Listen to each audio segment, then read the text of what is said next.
देश विदेश की सच्ची खबर सच के साथ। आप देख रहे हैं नेशनल इंडिया न्यूज। उत्तर बंगाल के सिलीगुड़ी स्थित फुलबारी बॉर्डर पर सोमवार सुबह से तनाव की स्थिति बनी हुई है। भारत बांग्लादेश सीमा पर भारतीय ट्रक चालकों और मालिकों ने भूख हड़ताल शुरू कर दी। उनका मुख्य आरोप है कि भूटानी ट्रकों को भारत से बांग्लादेश तक पत्थर ले जाने की अनुमति दी जा रही है, लेकिन भारतीय ट्रकों को ये सुविधा नहीं दी जा रही। इस भेदभावपूर्ण व्यवस्था के विरोध में 100 से अधिक ट्रक चालक और मालिक सड़क पर बैठ गए, जिससे सीमा पर करीब 2000 ट्रक फंस गए। इस नाकाबंदी से ट्रांसपोर्ट व्यवस्था चरमरा गई।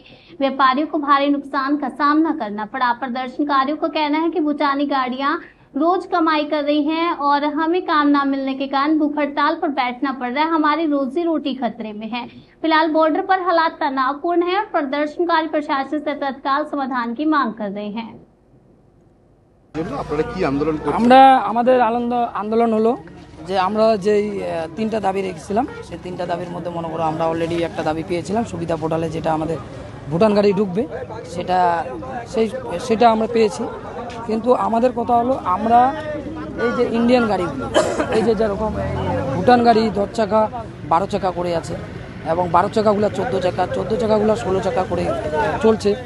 তো সেটাকে আমরা পুলিশ প্রশাসনকে দেখতে বলছি এবং আমি পুলিশ প্রশাসনের কাছে আবেদন করব যেন আমরা সাধারণ মানুষ, আমরা সাধারণ জনতা এই যে আমরা যেন বাঁচতে পারি, রুটি রোজগার নিয়ে বাঁচতে পারি। কারণ আমরা অনেক সমস্যার মধ্যে আছি। কারণ আজকে আমরা আমাদের যে মনে করো যে বউ বাচ্চা আমাদের এমন পরিস্থিতিতে পড়ে আছে যে অন্নদানা যেভাবে আমরা চলতাম, যেভাবে আমরা থাকতাম সেই জিনিসটা এখন আমাদের নেই। তো আমরা খুব অসহায় পড়েছি।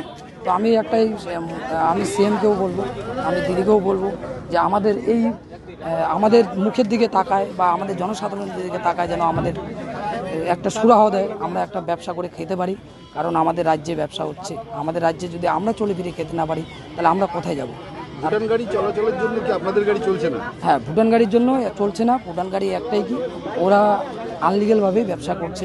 সেটা যেরকম ধরতে গেলে যেরকম 10 চাকাকে 12 চাকা, 12 চাকাকে 16 চাকা, 16 চাকাকে 18 চাকা করছে এবং তারা সেটা অবশ্য ওদের ভুটান গভর্নমেন্ট থেকে পারমিশনও দেয়, সেটা আমাদেরকে দেখায় এবং কি ওদের যে গাড়ি সেটা আন্ডারলোড না ওভারলোডেই আসে।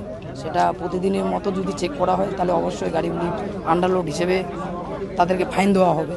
সেটা পুলিশ প্রশাসন দেখবে, সেটা আমরা না। আজকে কি আপনারা সব গাড়ি বন্ধ রেখেছেন? হ্যাঁ, আমরা বন্ধ রেখেছি। আমি গতকাল থেকে আমরা বন্ধ রেখেছি। তো আমাদের এখানে যদি ভুটান গাড়ি যায় আমাদের বুকের উপর দিয়ে যেতে হবে। আপনার নাম? আমার নাম রবি দাস।